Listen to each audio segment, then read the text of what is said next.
Namaste and welcome, beloved mighty companions, to this holy light circle of infinite light. The reminder that we are perfect happiness, even though sometimes we're pretending like we're not. That only light's here. So we start with the light of infinite being, and I'm going to speak for a few minutes on the last Mimsy, because I know Sarah just put that out on our little iMessage group, and we watched it last night. We really, I'm going to try, even though the internet's really slow here, and we have tried to stream out before, and it's just not very strong, but we're going to try some more things technically so we can watch together if we want. Some of these good movies. We watch movies very often, at least probably 3 times a week here. We're guided to watch these guided movies that are so powerful for seeing what's true, for practicing, for really being with the spirit and hear the spirit talk about the movie. Ourselves, us, the light within that speaks the truth of who we are.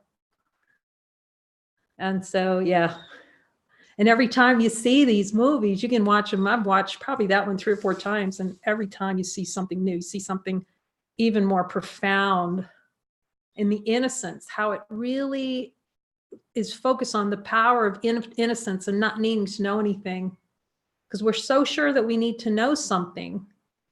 And in this movie where these children, little kids, I bet you the younger one's not more than 5 or 6. She's adorable. And they find a little something on the beach. They think it's from outer space, so they're pretty wise when they're on the beach and they find it and just start exploring it and get curious about it. They're so curious about everything. And it's such a great example of listen, follow. Sometimes they'll have a little bit of nervousness about it, but really they're in play. They go into divine function on this so deeply. It's just amazing. Parents when a mother's kind of going off the rails and their kids are just, they have some concerns about showing it. They're hiding stuff under the bed, but they still can't resist looking. That's the kind of curiosity that's so helpful. I didn't even think about using now. I'm like, okay, show me. That's the happy learner. They're showing us what the happy learner looks like. Let's just see what happens. And then each step of the way in this miraculous interaction that they're having with seemingly these objects, they're being trained. You can see them being trained each step of the way. They're kind of exploring, kind of getting curious without knowing anything. They have their awareness. There's the ability to listen to the sound of the voice, gets sharper and sharper and following the voice throughout this little movie. And to the point where they're so guided, like they completely break free of the adults. Take a van, start driving a van around. I think that kid's probably what, 7 or 8? You think he's about 8 and driving that van? And they take off, and you just see the mighties that are given in holy purpose to be with them and to help them for this one purpose. It's always one purpose. It's the recognition of light. Infinite light, but it's beautiful. It's got some time elements in there for looking at the thoughts about time and what we can't really define what a holy purpose looks like, because the ego has an idea of what kind of things you're going to do when you're awake, quote unquote, and what that looks like. And that quote that says, what do you do before you awake? Chop wood and carry water. And what do you do after you awake? Chop wood and carry water. That's exactly. It's just that you're happy. You see that the chopping wood and carrying water isn't you. And that it's not necessarily, it's not like this wham bam, thank you, ma'am. For some, it may seem like that event, but because those desire to experience consciousness, it's like Muji says, it's like you unplug the fan and it keeps going for a while.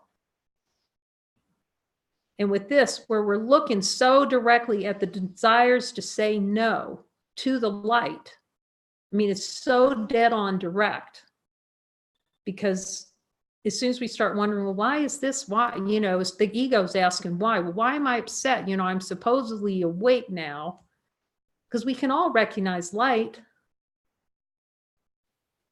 It's simple. Infinite light. Follow the light. It's the saying no to the light that's a complex, took a book this thick. But the great news is it's all in that book. Every denial of divinity, you can hear them, ask the light. See, so we don't have to go around hunting around for it, looking all over. Well, I wonder when the next denial of divinity is going to rise up, because Jesus gives us every single one in that book. The question is, will we look with him and take the little trip with the light down the elevator to see what's been covered over? And will we follow the light unerringly? Light, because that's divine expression, to follow the light. So compromise, we were talking about this morning, compromise is not looking to see where we're denying the light. And the power of the Course going directly to the desire for the experience denying light. Cut through everything. Just go look. Let's just see. Let's get curious like those kids. Just pull back the covers, peel back the covers on all fear, hatred, mind wandering. It's like the solvent. The light's just the solvent of all of that, to see, wait a minute, I'm desiring this. And the power, the abject power, let's look directly at to see. Because again, it's beautiful. It's really beautiful. Spend time marinating as the light. That's phenomenal. Jesus starts out, lesson 44. Drop all the ideas you have, leave behind the world. Drop them and see what's left. Drop, drop, drop, drop. Muji says that, drop, drop, drop, drop every idea. What's left? It doesn't take long to see that there's something here. How much time does it take to recognize that infinite light's here already? It's like, ta-da. It's like a nanosecond, the holy instant. That's why I call it holy instant. It's less than even an instant, because the recognition's an instant, but is the light an instant? See, the light is here. Can't go anywhere. So that's why we check in every time, because if you listen in spiritual circles and they'll talk about, I don't know what happened. It was glorious. And then boom. Why don't you like crap right now? Because you desire it. Because not you, but consciousness is playing in desire. It's playing in the currency of saying no to infinite light through desire. For the desire to go like this. Beep. The split for choice. I'm going to choose something. As soon as we choose, we don't feel one, because choose makes two. See, can there be, does the light choose anything? Is it choosing anything? It's going, is it looking around waiting for something to pick between? That's why it's peaceful. It's not, see, notice that as choice arises, because we can, I'm asking Jesus, yes. As the desire for choice comes up, what happens? Start happening. Just feel that, like that wanting of choice, what starts happening. Nothing's really happening, but in it's the generation of a dream of separateness. We're going to feel like two and start fighting with ourselves, duking it out like little shadow puppets. You know those little shadow puppets on the wall? When we were kids, that's all. It's little shadow puppets in our mind fighting. Don't hit me. Yes, I'm going to hit you. It's no different than that. Let's ask the light. Is it any different from the shadow puppets playing? Supreme happiness all the way. All the way with the man with the plan, which is Jesus. Amen. And we know, we can all hear it. I was saying this morning, every time I join with one of you guys, it is so wonderful. I mean, I'm like so in love. And because, you know, even though like it seems like, okay, I'm denying light. I don't want light. I see I don't want it. It'll be kind of like that for all of us. All of us, every one of us has said those words. And some of us are typing them down to share with everyone else, which is helpful. But then sometimes beings worry, oh, but I'm saying the wrong thing. It's like, who's saying that? That's for everybody. When we start admitting we're saying no and giving the light the boot and typing it, because then we admit it. It's right in front of us. It can't hide anymore. It's out there. All right, I admit it. I don't want to be light. And then you listen to everyone. You can start hearing Jesus in everybody. Everyone can hear it. It's so beautiful. But for a while, it can seem like they're doubt thoughts, because we want to doubt whether we're hearing Jesus. But the clarity, the level of clarity, and when we're talking on the phone, it's just, or however we do this joining. So I don't be doubting that, that you can hear, because that's a desire below the level of awareness to delight to a desired experience that we can't hear the light speak. But we're hearing the light speak every night when we come together. Because the only way we can know there's light is to be the light. And so therefore we have to be able to hear the light, because it's us. It's, I don't know, it's what's here. It's the greatest level playing field. You know how, team building, and they want to talk, we want to create a level playing field. As soon as the ego gets involved, it's an uneven playing field. And then, oh, it's not fair over here. It's not fair over there. And so we're going to try to create a law that's going to make it fair. Does that work in the light of divine being? Is the divine light making up laws to try to make everything even, or just is it even?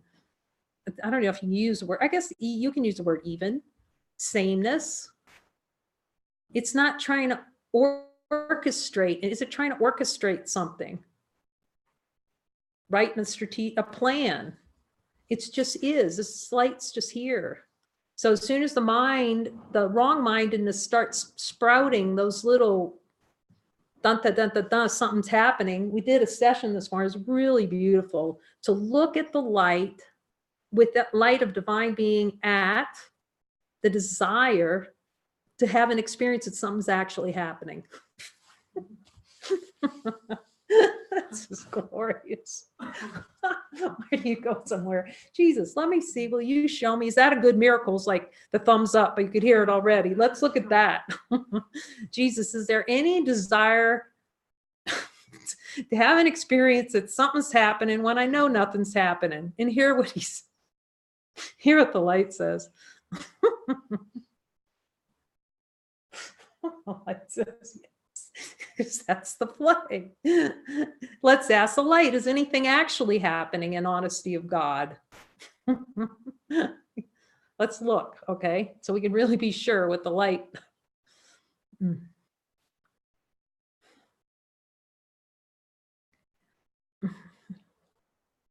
So much love. Smoking, even when we ask, you start to feel that little love jolt, because you're in communication with the Father instead of going, I'm going to go do what I want to do. And you start seeing, oh, that hurts too much. I'm going to pay really close attention to what Jesus is saying. So one of the assignments came in, and it's just very touching to write a book with my niece called Chloe Finds the Light.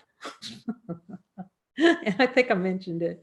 It's been a really interesting assignment because she's so busy with so many things and right now.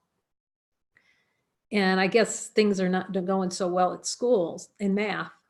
So I wrote a letter and told her, which we can all say, to find that light, and that light will help everyone. It's here for everyone. She can see that she's light, but we just forget, right? We forget to ask the light. We have to foster that being able to speak with the light, that and listen to the light. We have to foster that. So I wrote her and told her she could ask the light to help her with her math, as I asked Jesus. He's so good at telling. And he said, yes, because the light was for everyone. How about that? How about going to school and being helped by the light? Now, that would be a different school than the experience I desired to have when I was 7 or 8, asking the light for help on a test. I know someone who actually did that, actually, in a way. They didn't ask the light, but in a way they were asking the light to help them out and tell them what the answers were for their test. That's another story. Ask the light. But it's a way to start to have a conversation with what's beyond our idea of the world, the idea that we have of objective experience. It's just another way of seeing the whole world outside of identity. Yeah, that's just a great and terrific little movie, that last Mimsy. It's very inspiring. You'll feel really inspired watching that, to kind of reach for the stars in a way. It's also about communication as well, and really communicating beyond the idea that we have. Like Mimsy would talk, and the little girl's the only one that could hear Mimsy talking. That's adorable. So we're coming back around in the Happy Club, the supremely happy team here. It's very, all the beings that are joining are just so in it to see what's true, and so supportive. It's so beautiful. We're going to continue with chapter 20 in this deep dive, where this was really helpful for me. All these have been when I sat down with Jesus, and I think I've said this before, and I saw how many of these, it's like, oh my goodness, when I first looked at this chapter with them, it's like, oh gosh, it was like, do I still believe that? Yep. So we just keep looking. It just peels off those layers. You believe that what you do or say has an effect on you. I think we talked about this one, didn't we? Feels in purpose to look again. Oh, it feels deep love to look again at this one.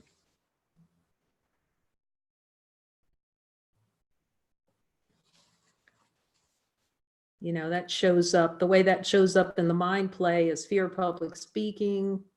For here in the play, it showed up as singing, like didn't want to sing, wanted to sing, but really never sang because, you know, all the becauses. The becauses were like, my mom was an opera singer. And this is getting so clear, you know, you start seeing it all playing out. But, you know, and so was self-judgment, a lot of self-judgment around singing, until like a year or so ago, the Holy Spirit said, Jesus said, okay, now you're gonna, and I didn't want my mom, like, no, didn't want to get close to my mom teaching me how to sing. No. I hated that. I hated to be shown the eye, you know. And so guess what the assignment comes in from Jesus? Okay, so you're going to learn the Ave Maria. You know, the Ave Maria. And you're going to go ask your mother for help. You know, Jesus knows where every bone is buried. Let me tell you. Can you relate to this? But it was so, let me tell you, this is so, I called my mom. Let's see if I can remember what she said. She said, honey, just have fun. You know, it's like, after all that, you know, we make this stuff in our, honey, just have fun. You'll be fine. Just enjoy it. Jesus coming right through the mom.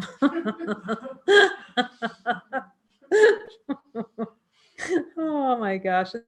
It's never what we think it is it? So yeah, so a lot of ideas floating around in consciousness, the desired experience, you know, to not join, to not join with that mother figure, find an excuse, anything to avoid. Oh my gosh, we're funny. Okay, to see that nothing's happening. Okay. But it was a good play. It was a great, you know, obviously the spirit, because I really hadn't realized you know, that underneath all of that was, you know, fear of what you say or what comes out of your mouth. See, you know, I'm not good enough. How much do we judge singing? That's the perfect. My voice is not good enough. Put the list out there. I sound like my voice cracks. Come up with this list. It's like sing for God and don't worry about it. That's what you. I'm singing to Jesus. Or do, again, what I would do or not do, that play, the desire not to feel whole and complete. If we're called, now it's guidance. If it's guidance to sing, you get yourself out there, you sing. And you call your mother on the phone and ask her to help you. If Jesus gives you that assignment. No, it was really, really beautiful to join with my mom on that. I was very happy that was given. You believe what you say or do. So that's a good one to look at. Let's look. Is there any desire to miscreate an experience that what you say or do affects you? In your below the level of awareness, I'm asking Jesus, is there anything?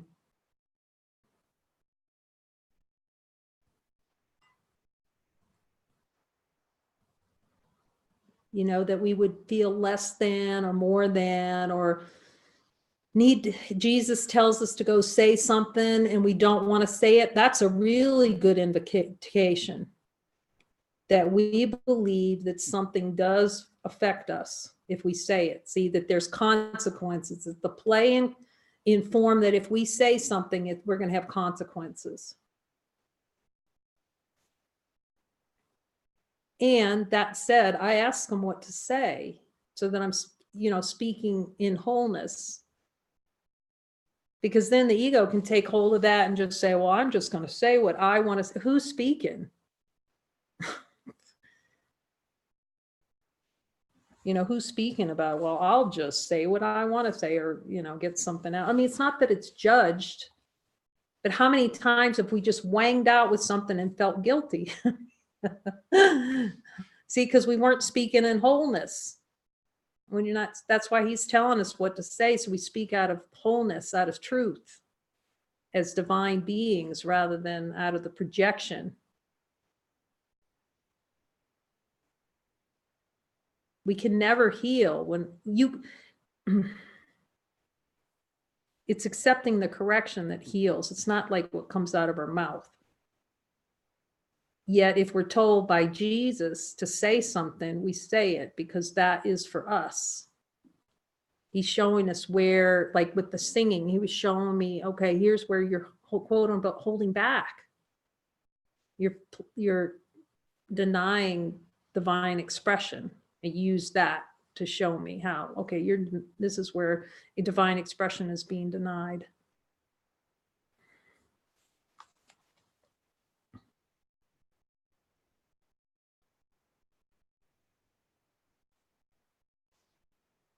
If you like what you say or do, you feel pleasure. If you do not like what you say or do, you feel pain. And I think we can all relate to this, and I might have spoken it before.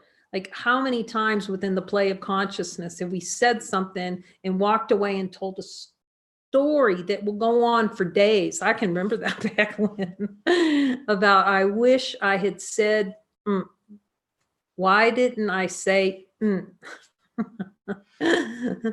I should have told him, that kind of stuff. That play that's the play in consciousness. It's something you see, it takes the past and tries to make it, but it's in the present. It's a denial that love is total and here now. See how the light doesn't go back and try to restructure form. It doesn't, but does the light go back and go, I wish I had said, it just is. The ego lives in the farm, on the farm of regret. Has a little farm, and in the farm it grows little things like regret and I wish I could have, woulda, shoulda. That farm of woulda, shoulda, coulda. And see that the light's not woulda, shoulda, coulda anything. I wish I had. And you can start catching these little language patterns that show up the if-thens and the whens, and it's not to make them wrong. We just start to see how we miscreate the experience through desire. You know, and in the little mind eddies, it's like he tells us, you're so used to mind wandering. Because we get involved in those little thought eddies about what happened in the past and what we're going to do in the future. Like we're like constantly in a spin. And that's a great time to get cow-tipped by something arising in consciousness. Like, oh, you feel like you got hit by a truck. That's why we just have to keep asking. If you catch a mind eddy, ask for a miracle really quickly. Jesus, I see it. I'm going into a mind eddy. Can you, help me cease that denial? That's complacency, he's saying. I can hear him. It's really being complacent about our true identity. Leaving ourselves bereft. That's what leave ourselves bereft of heaven with that. That's why the light training is so important and so valuable. And looking at the denials, because there's a denial under our awareness, and that just,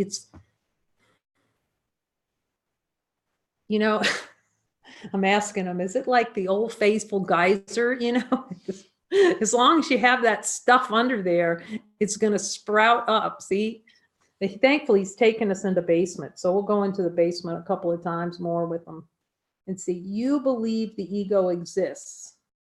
You desire an experience of having an ego and the effects of the idea that it's real. Let's ask them. I heard yes. Okay. Thus, you desire an experience of all the effects of miscreation of an ego thought system. Do I have a desire for miscreation below my level of awareness? They can offer that for a miracle, change in perception that miscreation is even possible.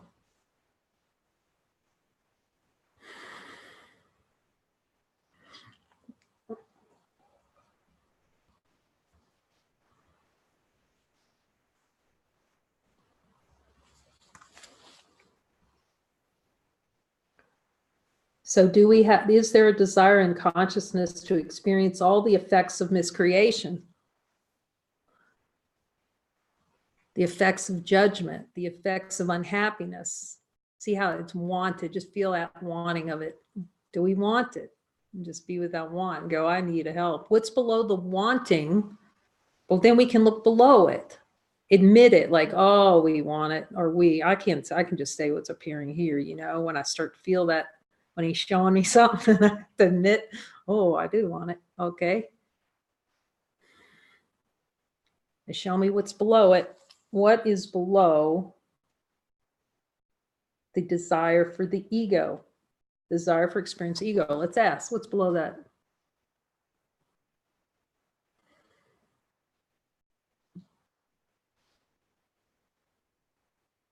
It will always boil down to the same things. You'll start to see it every time you ask, if it's desire for ego, desire for what you do has some impact on you. See, each time we look, we start seeing, catching the clues about it and go with them right below that desire. You start noticing how it's wanted. And then you look below and let the wanting and ask for a miracle, look below that and you see what's wanted is the desire for choice. And then look below choice and see what's under choice. Is there anything under choice?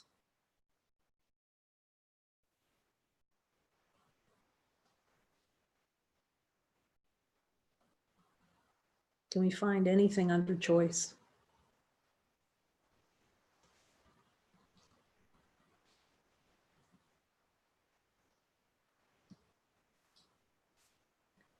That's how we find it's nothing under there. But until we look, and if we keep playing in the domain of thought spinning and domain of emotions moving, see, that's all in the moving when we get involved. So just go and keep going below it. Look for the desire for the experience. Look below the desire. Just keep going into the basement. Is this true? and ask for a miracle. And ask Jesus, you can have a direct experience. Is this a fast means to cease to deny divinity? You're going to feel so much love in that. That's the experience here. I guess I'll say it for me. Thus you desire and experience all the effects of miscreation. Jesus, do we have divine power to cease to accept the miscreation?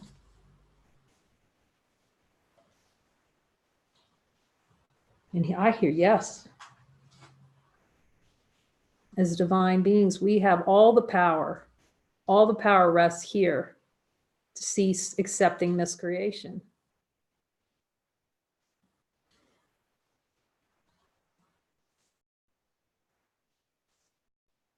We can ask for a miracle, for the perception that miscreation is even possible. Because we can see its miscreation isn't possible in the light of divine being. We don't even know what a miscreation is. So it's even a miscreation is an idea, but it's a helpful idea as long as we believe there's an objective world that's acting on us. You believe that fear is real. Thus, you desire to miscreate an experience of fear and feel the effects. So let's just ask Jesus, in the light of divine being, is there any desire to experience fear below my level of awareness?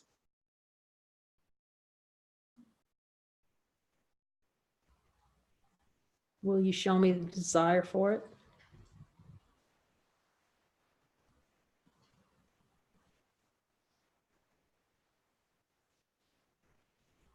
That I desire it, I really want it, so I can offer it for a miracle. In the light of divine being and honesty of God, is fear a miscreation in our direct experiences light beings? Is fear a desired experience in our direct experiences light beings? What do we hear the light say?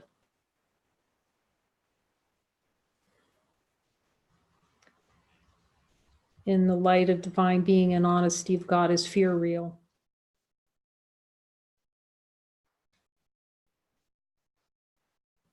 Is fear true?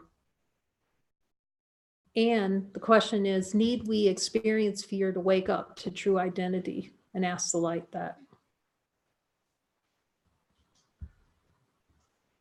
So that belief that fear is necessary when we look at the light is a really good one to clear with Jesus very quickly, early on. Otherwise, it's going to feel really hard to wake up, because we're going to, every time we look, we'll go into a state of fear to try to avoid looking. See, ask the light, is fear a desire to avoid looking directly, to see that fear does not exist?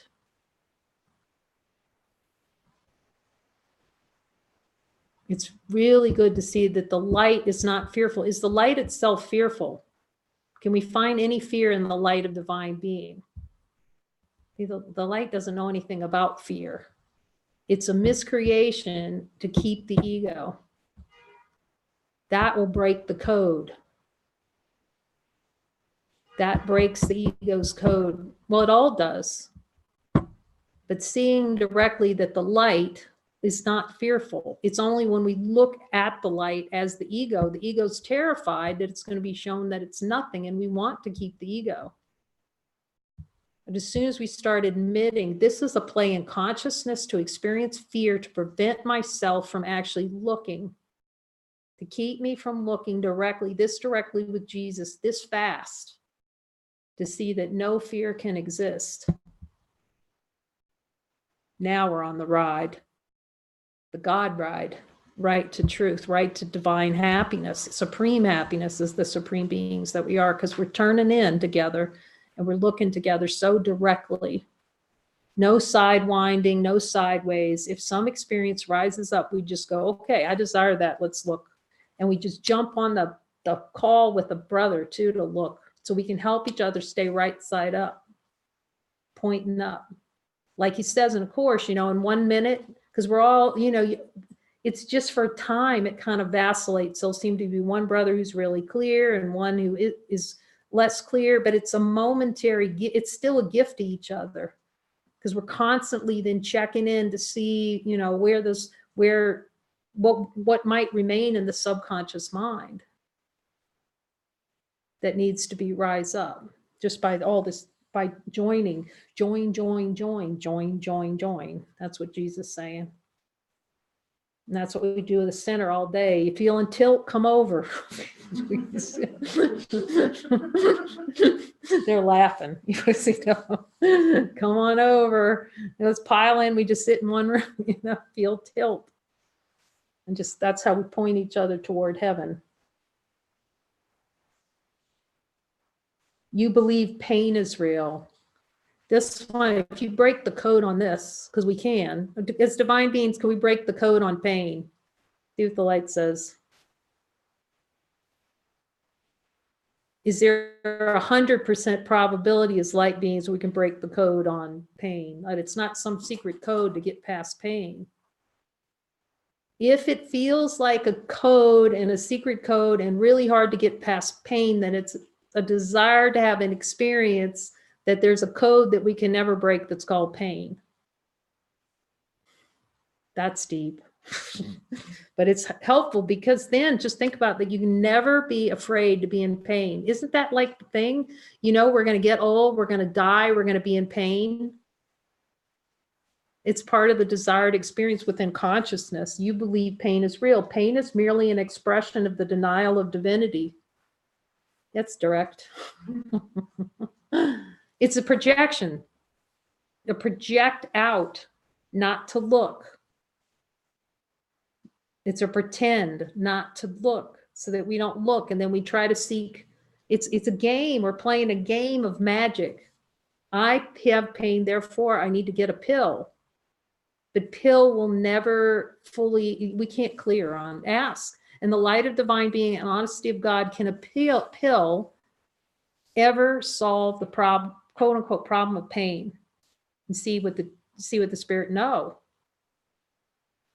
Like if I'm asking him, you know, because he says that in a course, you know, if you're too afraid, then use magic.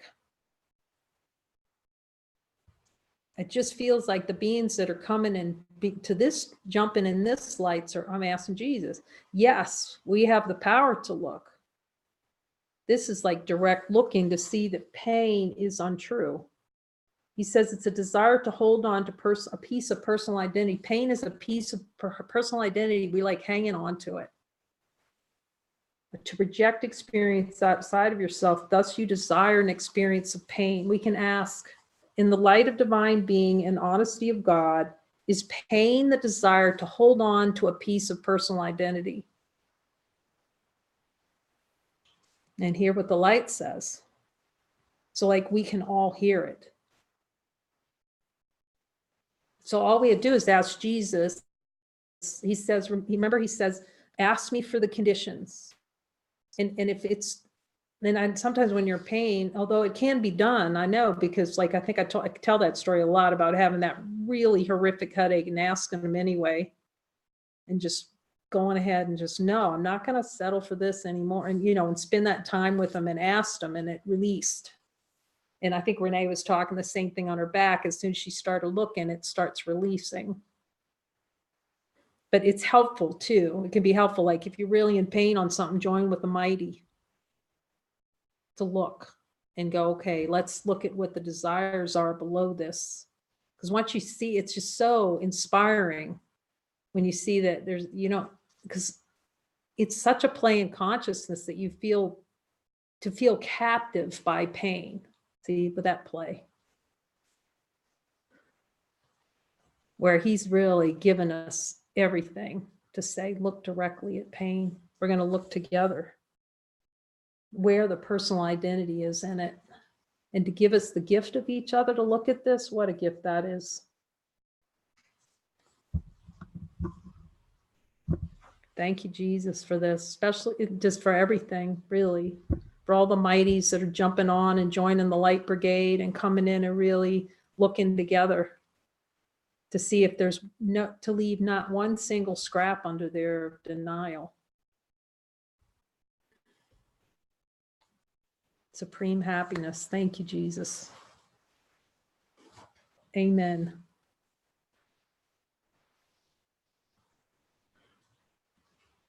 Love from San Juan Cosola. We'll keep you posted if we get the movies going. If you want to be the guinea pig for that, let us know. See if we- Bye, love.